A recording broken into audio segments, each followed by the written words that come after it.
निकालापूर्वी मुख्यमंत्री पदावरून बॅनरबाजी सध्या सुरू झाली आहे। एकनाथ शिंदे यांचे ठाण्यामध्ये तर बारामतीमध्ये अजित पवार यांचे बॅनर झळकलेत। यामध्ये बॅनरवर दोघांचाही उल्लेख मुख्यमंत्री असा करण्यात आलाय।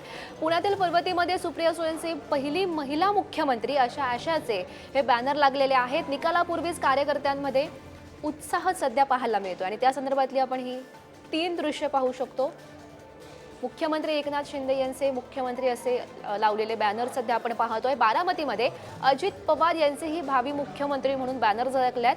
तर पर्वती मतदारसंघामध्ये सुप्रिया सुळेंचे पहिली महिला मुख्यमंत्री असे बॅनर झळकल्याचं आपण दृश्यांच्या माध्यमातून पाहू शकतोय।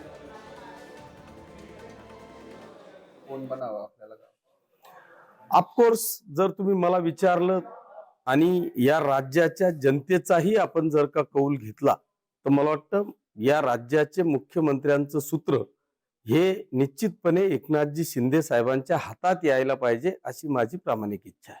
शिवसेना पक्ष म्हणून म्हणाल, व्यक्तिगत शंभूराज देसाई म्हणून म्हणाल, तर आमचं कायमच सगळ्यांचं एकमत आहे की शिवसेनेकडे मुख्यमंत्रीपद आलं तर मुख्यमंत्रीपदी माननीय मुख्यमंत्री आणि पक्षाचे मुख्य नेते हे एकनाथजी शिंदे साहेबच असावेत हे आमचं मत आहे।